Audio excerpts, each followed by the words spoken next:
저희 의뢰인은 사건 당일에 동생을 시외버스에 태우기 위해서 급히 골목길을 통해 주행을 했습니다. 빨리 터미널에 도착을 해야 됐나 봐요.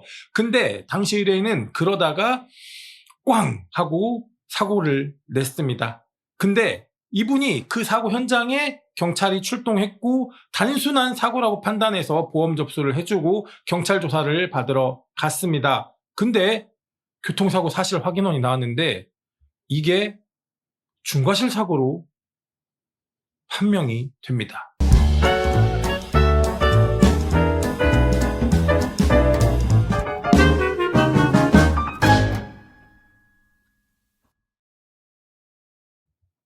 안녕하십니까. 교통사고 형사전문 법률사무소 대청의 사건찾기 팁입니다. 자, 제한 속도를 초과한 운전, 과속이라고 하죠, 보통 우리가. 근데 이게 단순히 교통법규 위반에 그치지 않고 예상하지 못한 형사 문제로 이어지는 경우가 많습니다. 특히 인사사고의 경우에는 도로교통법상 12대 중과실에 해당하기 때문에 피해자의 처벌 의사와 무관하게 기소가 이루어지는 경우가 있습니다. 자, 그럼 형사처벌 수위는 어떻게 결정될까요? 일단 과속사고로 인한 처벌 수위는 피해자의 상해 정도에 따라서 생각보다 크게 달라집니다. 단순히 타박상, 경미한 부상이다 그러면 벌금형이나 기소유예 이런 것들이 가능성이 존재하고요. 골절, 그리고 최근에 시력 손상 등 이런 것들의 중상해 사고가 있었는데 이런 것들은 형법 제268조에 따라서 10년 이하의 금고형도 가능합니다. 아쉽게도 사망하신 사고의 경우에는 1년 이상 혹은 15년 이하 징역 또는 벌금형도 선고가 가능한데 여기에 대해서 피해자와 합의를 했는지 안 했는지 합의 여부, 그리고 가해자의 반성 태도, 그리고 또 하나 초범인지가 양형을 판단하는데 굉장히 중요한 변수로 작용하기도 합니다. 자, 그러면 이 과속사고 어떻게 발생하냐, 이제 실제 사례를 통해서 좀 보도록 하죠. 자, 저희 의뢰인은 사건 당일에 동생을 시외버스에 태우기 위해서 급히 골목길을 통해 주행을 했습니다. 빨리 터미널에 도착을 해야 됐나 봐요. 근데 당시 의뢰인은 그러다가 꽝 하고 사고를 냈습니다. 근데 이분이 그 사고 현장에 경찰이 출동했고 단순한 사고라고 판단해서 보험 접수를 해주고 경찰 조사를 받으러 갔습니다. 근데 교통사고 사실 확인원이 나왔는데 이게 중과실 사고로 판명이 됩니다. 왜요? 제가 왜 중과실이에요? 했더니 당시 의뢰인이 주행한 속도가 51.9km였습니다.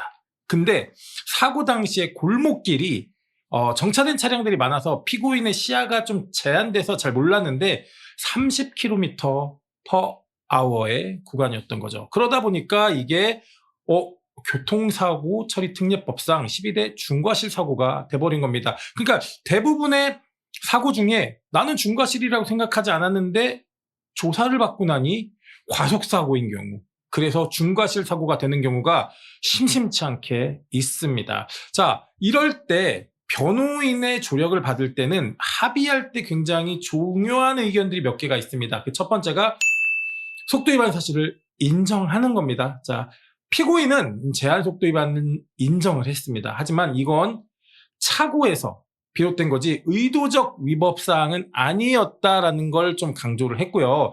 사고 회피의 불가능성도 주장하는 게 굉장히 중요합니다.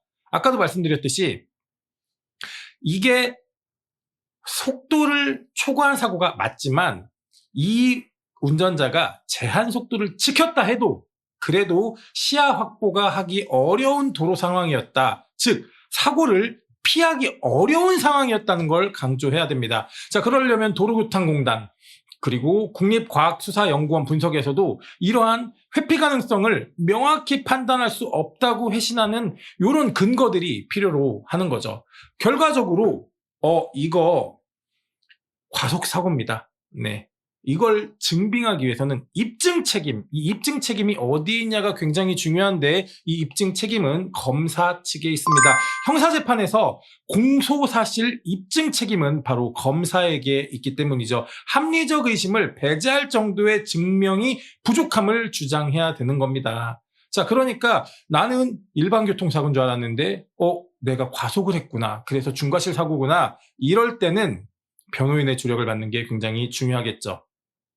지금 말씀드린 이 사고, 피고인이 제한 속도를 준수했다고 하더라도 사고 회피가 불가능했을 가능성이 굉장히 크고, 이 사건 역시 교특법의 치상 혐의에 대해서는 무죄 선고가 타당함을 저희는 강력히 주장을 해야 됩니다. 즉 이런 결과 법원은 피고인의 과속과 전방 주시 태만을 사고로 인정했지만 피해 회복 노력, 그리고 반성, 피해 정도 등을 고려해 실형 대신 집행유예를 선고해 줬습니다. 결과적으로 이런 과속사고도 형사처벌에서 변호사의 합의 그리고 조력이 굉장히 중요할 수밖에 없습니다. 형사사건에서 피해자와 합의는 양형에 정말로 큰 영향을 줍니다. 다만 합의 과정에서 주의할 점은 또 분명히 있습니다. 일단 구두 약속은 너무 위험합니다. 네, 반드시 서면 합의서를 작성을 하셔야 되고요. 처벌 불원서의 제출이 중요합니다. 합의는 민사 책임 종료가 아닙니다. 형사 절차와 별개로 민사상 손해배상 청구는 여전히 가능합니다. 따라서 합의서에 불리한 문구를 제발 안 넣었으면 좋겠습니다. 그걸 꼼꼼히 검토를 해야 되고요. 합의금 산정 기준도 역시 부상 정도, 후유장애 여부, 그리고 치료비의 규모에 따라 달라지기 때문에 이게 굉장히 갈등이 잦은 영역입니다. 그래서 교통사고 전문 변호인의 조력을 받으시는 거를 당부를 드리고요. 자, 합의할 때 이런 것들을 조금 신경 쓰시면 좋겠습니다. 첫 번째, 사고 직후에 빠르게 증거를 확보하는 겁니다. 블랙박스, CCTV, 목격자, 진술, 이런 것들은 시간이 지나면 지날수록 확보가 너무 어렵거나 훼손될 가능성이 높습니다. 그래서 초기 대응에 수집하는 게 중요하고요. 두 번째는 피해자와 신속하고 원만한 합의입니다. 빠른 시일 내에 합의를 시도하면 처벌 수위를 굉장히 크게 낮출 수 있기 때문이죠. 또한 마찬가지로 변호인의 조력, 전문 변호인의 조력을 통해서 조사 단계부터 불필요하거나 불리한 진술은 피하고 유리한 증거를 확보하는 것, 이런 것들이 중요하다고 하겠습니다. 자, 오늘 영상을 마치면서 이런 말씀을 좀 드리고 종료를 할게요. 사건의 가해자가 된 경우, 즉 과속사고로 사고를 낸 경우에 운전자보험 있으시면은 이 운전자보험을 활용해서 경제적 부담을 좀 줄이시고요. 사고로 인해서 불편하고 걱정되는 부분, 이런 부분 잊으시고 빨리 일상으로 돌아가시는 게 좋고요. 또 전문 변호사와 함께 형사비 전략을 잘 세우는 게 좋습니다. 근데 많은 분들이 변호사를 선임한대 라고 하면 곧바로 몇백의 착수금을 주시는 경우가 있어요. 그러실 필요 없습니다. 최근에 보험 상품이 워낙 좋아졌기 때문에 보험사가 변호사 비용을 직접 사무실로 다 지급을 합니다. 초기 비용 없이 법률 조력을 받을 수 있는 방법이 정말 많기 때문에 이런 방법들 쓰셨으면 좋겠고요.